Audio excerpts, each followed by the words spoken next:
Welcome to your basic writing course. In this course, you will learn the basic structure of a sentence, how to put all your sentences together to form a paragraph, and how to combine your paragraphs to create a complete text. My name is Fernanda Machado. I am Brazilian and I've been living in Colombia for the past 4 years.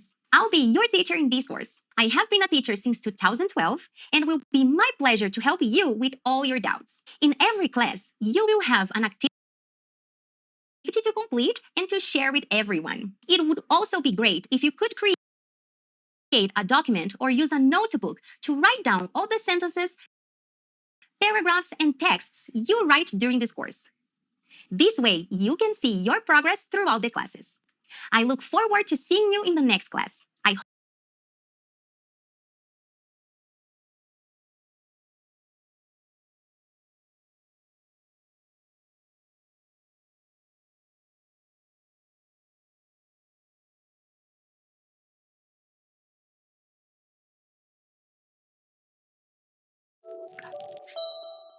Welcome to another class.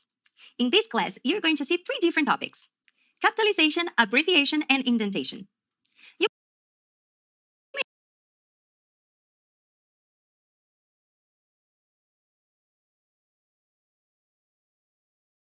think those are just details, but they make a big difference in your reader's understanding. Let's start. The first one is the capitalization. Capitalization is when you write the first letter of a word in uppercase and the remaining letters in lowercase. There are some basic rules for that. Let's see the first one.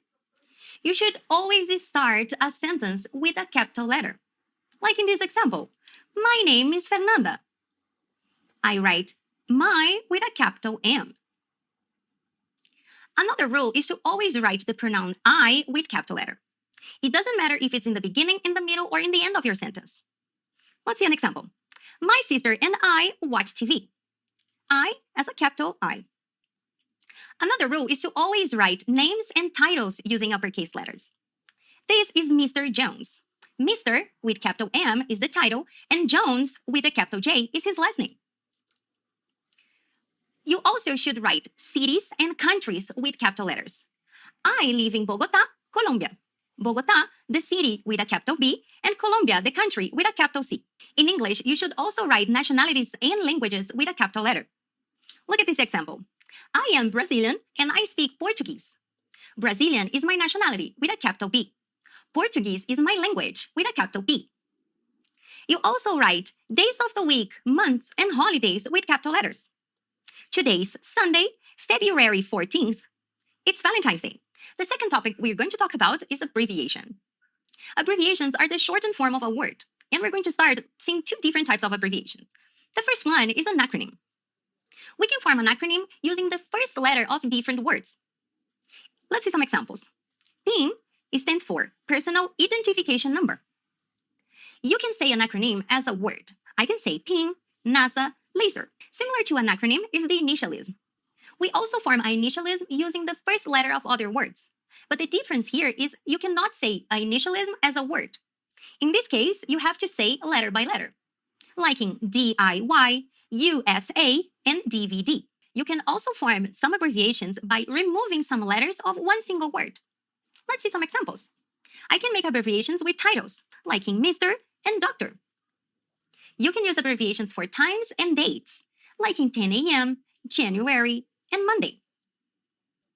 You can use abbreviations for places, like in 5th Avenue, Main Street. And you also use abbreviations for units of measurement, like in 20 grams, 80 ounces. Remember, those abbreviations are just for writing. When you're going to say the word, you have to say the complete word. A fun fact about abbreviations is that you have to pay attention if you're using American English or British English. In American English, you normally put a period in the end of every abbreviation, like in Mr., Doctor, or Monday. In British English, you only use the period in the end of the abbreviation if the last letter of the abbreviation is different from the original word. Let's see some examples. Mr. and Doctor end with an R, and the original word also ends with an R, so you don't need to use a period. But Monday ends with a Y, and the abbreviation ends with an N. In this case, you have to use a period. Indentation is your paragraph format. There are 2 different formats you can use. The first one is the first line indent. In this format, you have to leave a small space between the edge and the beginning of your text. You use this kind of formats to write biographies, narratives, and academic publications. This kind of format make your reader read your text in a linear way. The second type of format is the block paragraph. As the name says, we write our paragraphs in blocks. And instead of leaving a blank space in the edge of the paper, you're going to leave a blank space between paragraphs.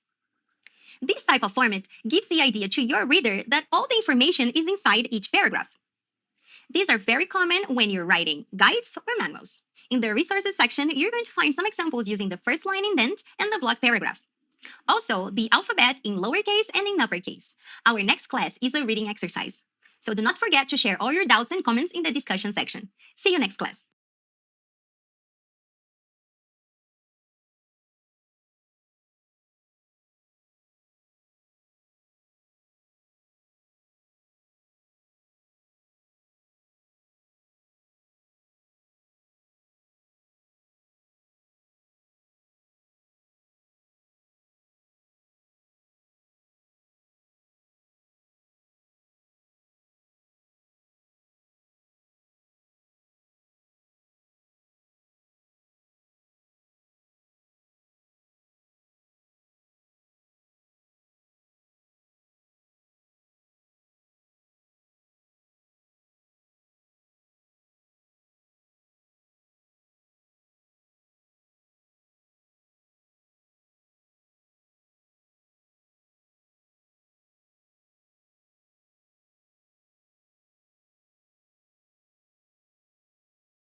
Welcome to another class. In this class, you're going to see all the stages you go through during your writing process. This process starts when you understand three things: what you want to communicate, why it's important for you to say that, and who your audience is. After you understand what, why, and who, you're ready to start. There are 5 different stages during your writing process. The first one is pre-writing. In this stage, you're going to explore all the possible topics and also gather some ideas. When you go to stage number 2, drafting, you're going to use all the ideas you had during pre-writing and put them down on paper. After that, you can go to stage number 3, revising. This stage is where you're going to look for your format and content. Do not look for grammar mistakes right now. The idea of this stage is for you to double check if your reader is going to be able to understand your message. You can go back to drafting and revising as many times as you need. When you're happy with your content, you can go to stage number 4, that is editing. In this stage, you're going to fix all the errors you have in grammar, spelling, capitalization, and punctuation. When you have your final text, it's time for stage number 5, publishing. Share your writing with an audience. You are going to find some extra explanation about all these stages in the resources section. I would like to know from you, what is the most difficult or the easiest stage when you're writing something? Our next class is a reading activity, so do not forget writing any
Welcome to another class.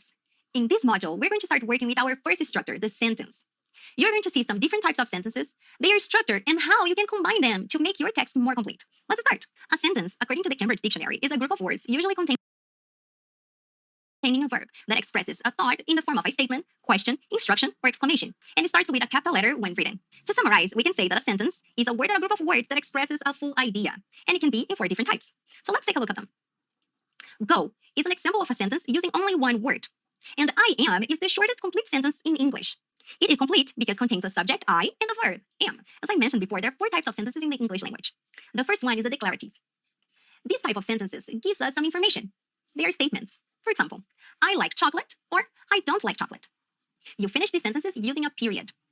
The second type of sentences is the imperative. This type of sentence is a command or instruction. For example, eat, don't eat.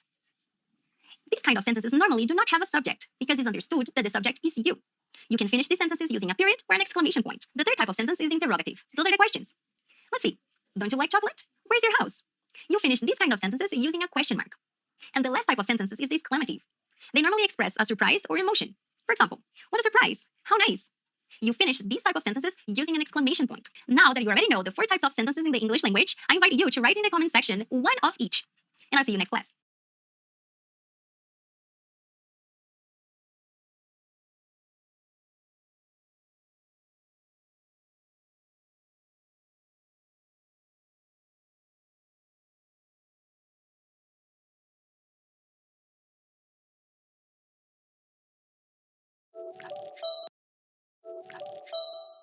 Welcome to another class. In the previous class, you saw the different types of sentences. In this one, you're going to learn how to combine these sentences to make your writing more effective. And you're going to do this using independent clauses. A clause is a group of words containing a verb, a subject, and an idea. For this course, we're only using independent clauses. Let's see it again. An independent clause contains a subject, a verb, and a complete idea. Let's take a look at these examples.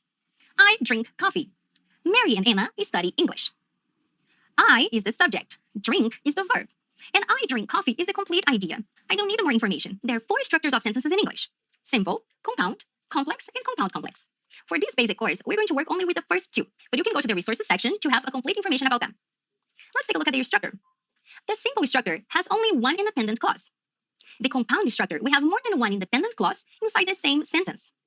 It is important for you to understand how you can combine these clauses to avoid what we call a run-on sentence. Listen to this example. We have a new student, he's from Italy. There's something wrong there, right? I have 1 sentence and 2 independent clauses. Can you identify them? The problem here is that they are not combined. There are different ways you can combine your independent clauses. Let's take a look. The first way is using a period. I can say, we have a new student, period. He's from Italy. The second way is using a semicolon. We have a new student, he's from Italy. And the third way you can combine the clauses is using a coordinating conjunction. In this case, we're going to use and. We have a new student, and he is from Italy. But teacher, you may ask, what is a coordinating conjunction? A conjunction is a word we use to combine elements. In this case, we are combining the clauses. We use these to make your idea to sound more fluent. In English, there are 7 coordinating conjunctions, and you can use this acronym fanboys to remember them. They are for, and, nor, but, or, yet, and so. Remember, you have to use a comma every time you're using a coordinating conjunctions to combine 2 different clauses. Let's see some examples.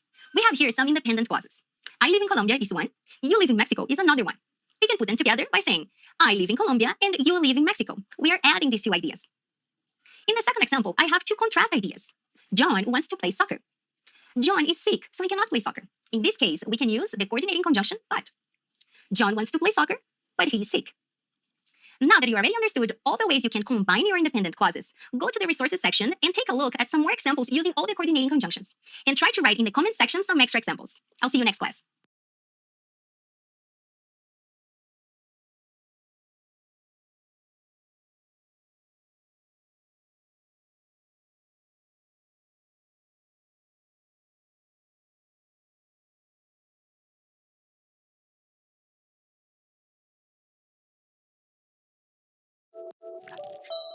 Welcome to another class. In this class, we're going to continue talking about words we use to connect elements. In this class, we're going to talk about connectors.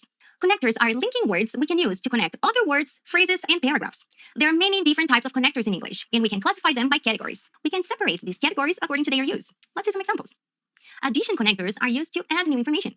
For example, and. Cause and effect connectors are used to show the reason and the consequence of an action. An example is because. Comparison connectors are used to compare ideas. Like in the same way. Conclusion connectors are used to conclude ideas. For example, in conclusion. Contrast connectors contrast two different ideas. An example is however. Emphasis connector emphasizes ideas. For example, actually. An illustration connector is going to exemplify something. Like, for example, the last one is time and sequence. We use these connectors to show the order of the events. An example can be first, next. In the resources section, you're going to find a list of the most common adjectives of each category. You don't need to memorize them, but it's important for you to understand when to use each category. Now, I invite you to try to use one connector from each category and write some sentences in the comment section. I'll see you next class.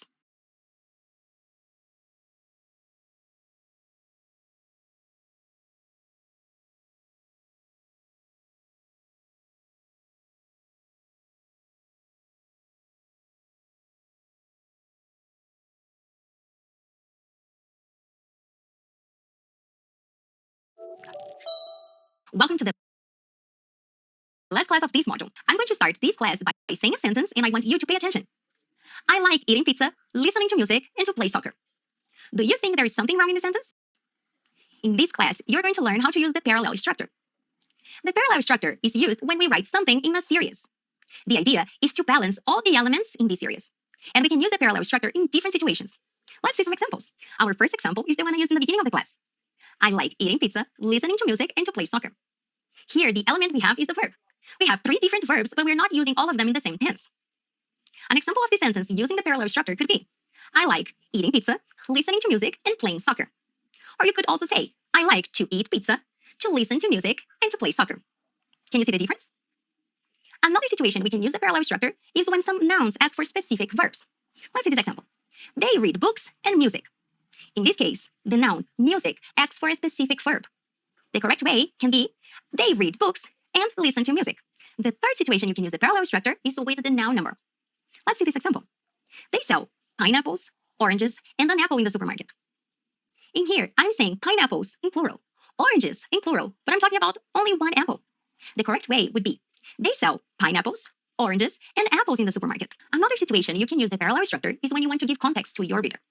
Let's see this example. I finished my project and I ate cake. This sentence is not wrong, but these two actions are not related. Let's see an example using the parallel structure. I finished my project and I ate cake to celebrate. Now you're giving context to your reader. You can also use the parallel structure with punctuation. Let's see this example. My cousin traveled to Bogota, Colombia, New York, USA, and Barcelona, Spain. As you can see, I have 3 blocks of cities and countries, but I'm not separating them in the correct way. One way to fix this sentence is using a comma to separate every element. Another way is using a semicolon to separate the blocks. Let's see. My cousin traveled to Bogota, Colombia, New York, USA, and Barcelona, Spain. Now that you already understood what a parallel structure is, I invite you to write down in the comments a series of elements using the parallel structure. I'll see you next class.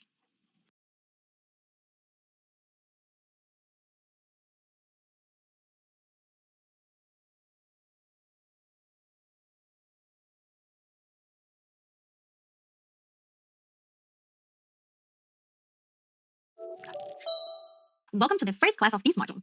In this module, you're going to learn about your second structure, the paragraph.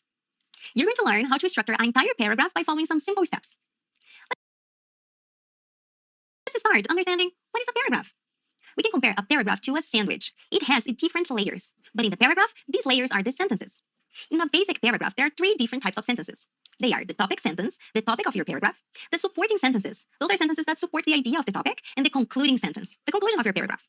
In the next classes, you're going to see all these layers one by one and learn how you can construct your own paragraph. I'll see you next class.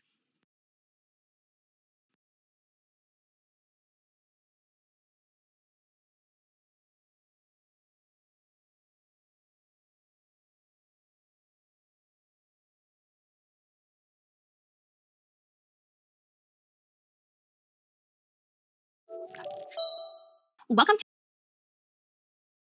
to one more class. In this class, you're going to start writing your paragraph. Let's start with the topic sentence. The topic sentence is the most important part of your paragraph, and it's normally the first sentence you write. A good topic sentence contains a clear topic and a main idea. Let me give you an example. Let's say my topic is fruits. To be a little bit more specific, I'm going to talk about my favorite fruit, bananas. Let's see. I love bananas because they are convenient, delicious, and nutritious. My topic is bananas. And my main idea is to explain why I believe bananas are convenient, delicious, and nutritious. Before writing your topic sentence, let's take a look at some topic sentence you should avoid. Like facts. Facts are too specific. Let's see this one. 1 out of 10 people doesn't eat fruits. If you use a too specific topic, it's difficult for you to develop your paragraph later. You should also avoid the opposite, using a too general idea, like fruits are good. When you do that, you have many things to talk about in only one paragraph. Another common mistake is announcing your topic. You don't need to do that. Go straight to the topic. You don't have to say, in this paragraph, I am going to talk about fruits. Now that you already know all the topic sentences you should avoid, I invite you to choose one topic and write your topic sentence in the comments. I'll see you next class.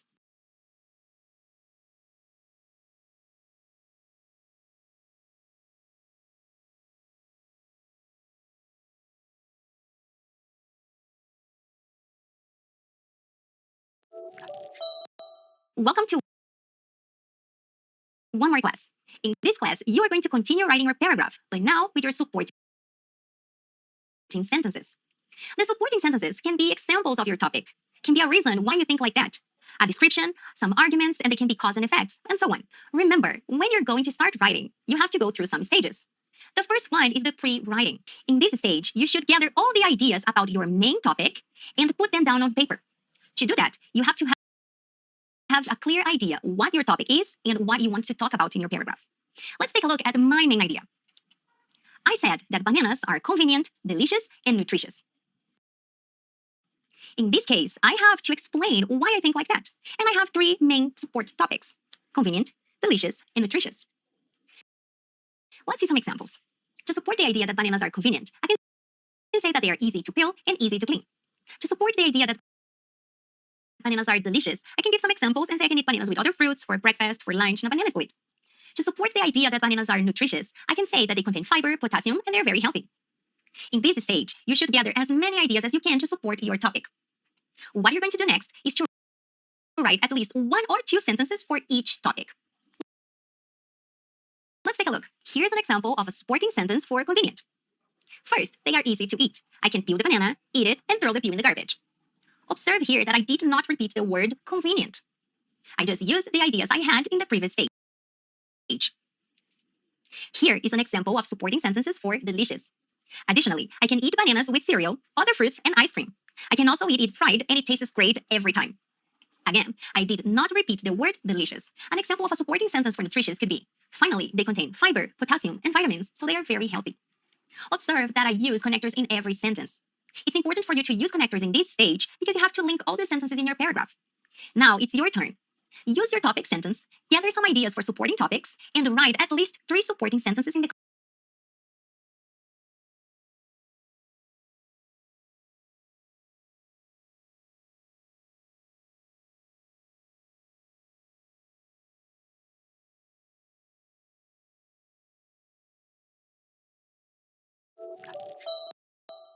Welcome to the last part of this module.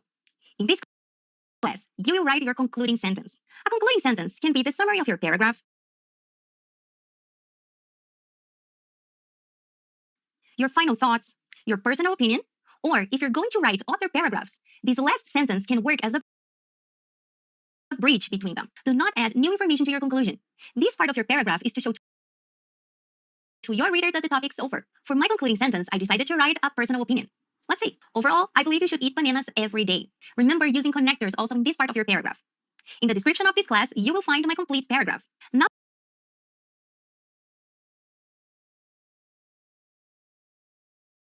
that you already know all the steps you should follow to write your basic paragraph, let's go to a checklist. Remember to have a clear topic sentence. And make sure your supporting sentence relates to your topic. Remember using connectors to link all the sentences and do not add new information to your conclusion. Now, I invite you to write your concluding sentence and share your entire paragraph in the comment section. I'll see you next.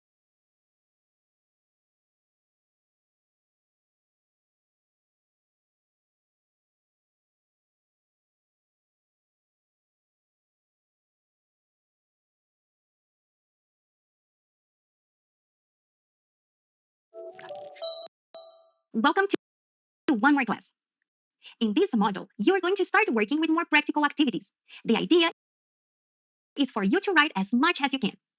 We are going to start with a personal profile. Do you remember everything you have to do before you start writing? I'm gonna tell 3 words: what, why, and who. Identify your audience and the purpose of your writing. Your personal profile can be just a bio for your Instagram or Twitter account, but it could also be part of your job or college application. It is important for you to brainstorm as many ideas as you can before you start writing. Here, the ideas should be relevant, informative, and appropriate. Sometimes it's difficult to think of something you can write about yourself. The easiest way to start is answering some basic questions like, what's your name? What is your occupation? What are your hobbies? You can use all these answers to build the body of your text. In the description of this class, you will find different questions you can answer to write your personal profile. In the resources section, you will find a worksheet with the same questions, but with a space for you to write your answers and your text. You will also find an example on how to complete this worksheet. You have an example of a personal profile in the end of the description. Do not forget sharing with everyone your personal profile so we can know a little bit more about you. I'll see you next class.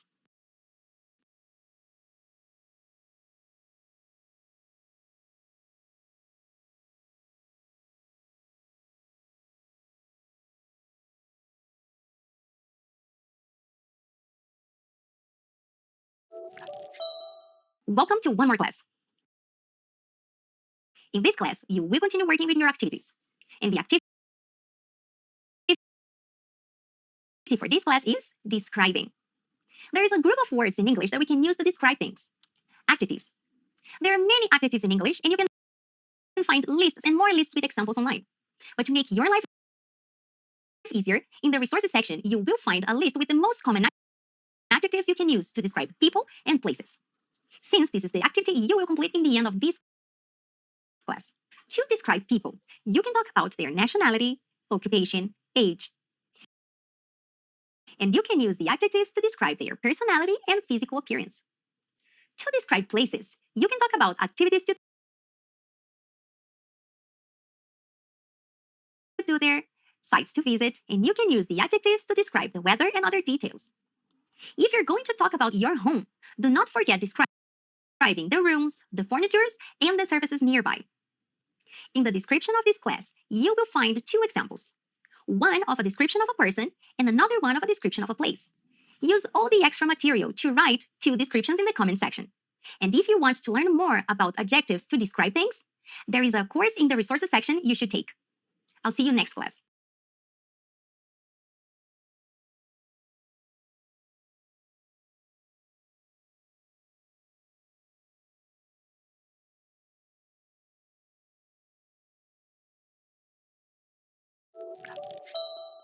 Welcome to one more class of this course. Are you ready for your activity? The activity for this class is a day in my life. You are going to describe your routine. We can say that the routine are the activities we typically do. The first step is to understanding what time. So what time do you wake up? What time you have breakfast, lunch, and dinner? At what time you go to school or work? And at what time you do some basic activities like taking a shower? Just be careful, because when you're writing your routine, you don't need to say the exact time you do everything. We use this information to create an order. It would be very weird for you to say, I wake up at 10 a.m. I have breakfast at 10:30. I go to school at 11 a.m. There are other words we can use to describe this order, and you already know them. The connectors of sequence. We use these connectors to help your reader to understand the order of your activities. Let's remember some examples. First, second, next, then. When you're describing your routine, you have to pay attention that some activities you do every day, others just sometimes, and some activities you never do. There are 2 ways you can describe the frequency you do things in English. The first one is using time expressions, like every day, once a week, 3 times a month. And the second way is using adverbs of frequency. There are many adverbs of frequency in English, but for now, let's use just the common ones. Always, usually, sometimes, hardly ever, and never. You are going to use the adverb of frequency according to the frequency you practice the activity. For example, if you do something every day, you can say that you always do this. If you practice an exercise 3 times a week, you can say that you usually practice exercise. In the resources section, you will find a list of time expressions and also extra examples using adverbs of frequency. In the description of this class, you will find an extra explanation about what is an adverb of frequency and also an example of a routine. Use all the extra materials to create your routine and write it down in the comment section. I'll see you next class.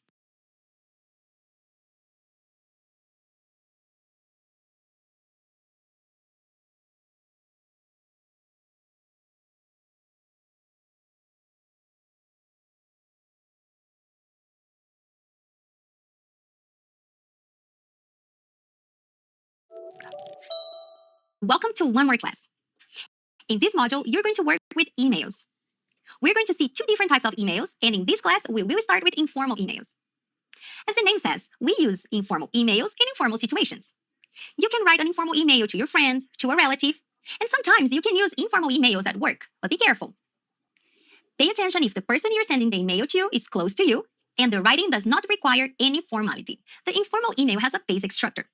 We have the beginning, the middle, and the end. In the beginning of your email is where you're going to write your greetings, so you're going to say hi, and your opening statement. That could be something like, how are you? Use the middle of your email to write your purpose. You can talk about your news, or you can talk about your future plans. And in the end of your email is where you're going to write your closing, so you're going to say bye, and sign your name. Remember, this is an informal email. So here, you can write with contractions, and you can also sign just your first name. Let's see an example. Here, Julie wrote an email to her friend Peter about her experience at Platzi. She first wrote his email address and then a subject. This is the title of your email. Her greeting was, hi, Peter, and her opening statement, how are you? She wrote in the middle of her email, what are her news and her plans for the future? In the end of your email, you have a closing. I hope I can see you soon. Best wishes. And her name, Judy. As I informed you, you can use contractions in informal emails. She said, it's great. I don't need. I'm very excited. You're going to find this example in the resources section, along with some other expressions you can use for your greetings and closing. I want you to write an email in the comment section talking about your experience at Platzi. And to be more fun, you can answer another student's email as well.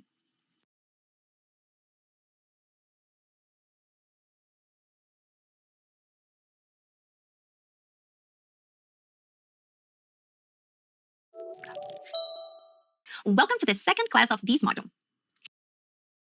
In this class, you're going to see the second type of email, the formal email. We write this kind of email in formal situations, like you're exchanging emails at work, you're applying for a job, or if you're writing to a person you don't know. The formal email has a similar structure. There is a beginning, a middle, and an end. In the beginning of your formal email, you're going to write your greeting and an opening statement. The difference is, in your greetings, you should write titles. In your opening statement, you can normally thank the person that is going to receive your email for her or his time. Use the middle of your email also to state your purpose. And the end of your email, you're also going to write your closing statement, and in this time, you're going to sign with your complete name. This is a formal email, so you should not use contractions. Let's see an example. In this example, we have an email that Jude Jones sent to her future boss about her job interview. She first wrote his email address and then the subject of the email. Her greeting was, Dear Mr. Smith, using Mr. as a title and Smith his last name. The opening statement was, Thank you for the quick response. And you can see that in the middle of the email, she wrote the purpose. She was scheduling her job interview. The closing was, I look forward to hearing from you soon. Best regards. And she signed with her complete name, Judy Jones. And as you can see, she did not use contractions. You are going to find this email in the resources section, along to some other expressions you can use for greeting and closing. In the description of this class, you will find an example of a formal email, but with many mistakes. The activity for this class is for you to rewrite this email using the formal email structure. I look forward to seeing you in the next class.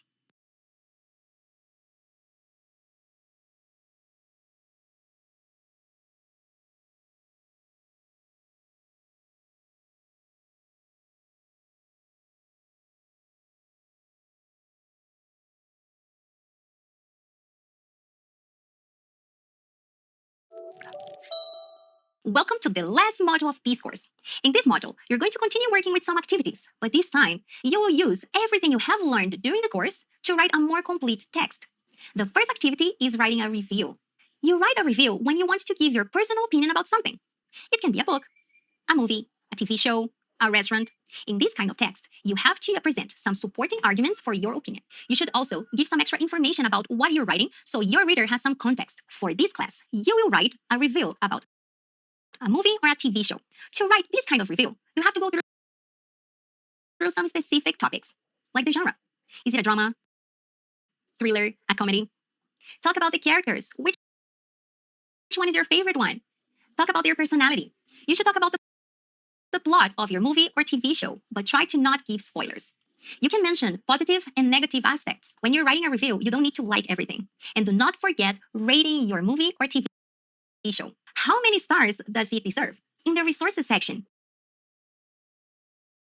you will find a worksheet with all this information. You can complete it and build your text based on your answers. Also, you're going to find an example on how to complete this worksheet. In the description of this class, you will find a review about a TV show. Do not forget writing in the comments your review. I'll see you next class.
In this class, you will work with our last writing activity, a biography. A biography is the life story of a person. And you will write a biography about an artist of your choice. But remember, you're not going to write about yourself, so use all the verbs in the third person. Another observation is if you're going to write about a person who has already passed away, remember using the verbs in the past. If you're going to talk about a person who is still alive, you should use all the verbs in the past for finished actions, like she was born in California, and present to the current actions, like she is a singer. When you're writing a biography, there are some specific topics you should talk about. Talk about your artist's occupation. Is your artist a singer, a writer, a painter? Talk about your artist's nationality. Where were your artists born? And where is your artist living now? You should also mention their birthdays. Another thing you should talk about is their family. You can also give some specific information about your artist. You can talk about some fun facts and extra details. And do not forget talking about your favorites. If you're talking about a singer, try to say what is your favorite song or your favorite video clip. If you're talking about a writer, what is your favorite book? In the resources section, you're going to find a worksheet with all this information for you to complete about your artist. This will help you to structure your text. You will also find an information on how to complete this worksheet. And in the description of this class, you will find an example of a biography. Do not forget writing your biography in the comment section. I'll see you next class.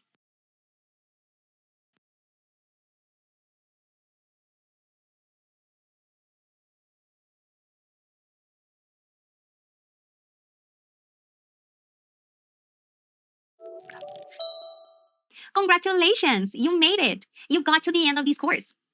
During this course, you had the opportunity to start your writing process from the basics. You went from writing one sentence to a complete text. Remember that learning a new language is a continuous journey. You should always use the 5 writing stages. If you're going to write a basic paragraph or a 5-page essay, following these steps will help you to write more effectively. You should try to use as much help as you can. You can find an infinity of writing exercises online.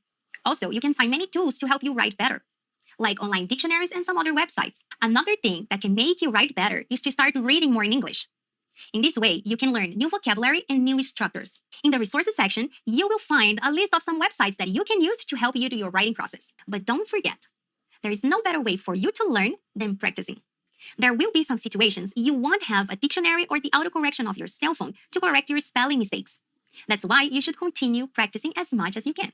Remember to take the test that I'm sure you're gonna pass, and let me know in the comment section what was your favorite part about this course.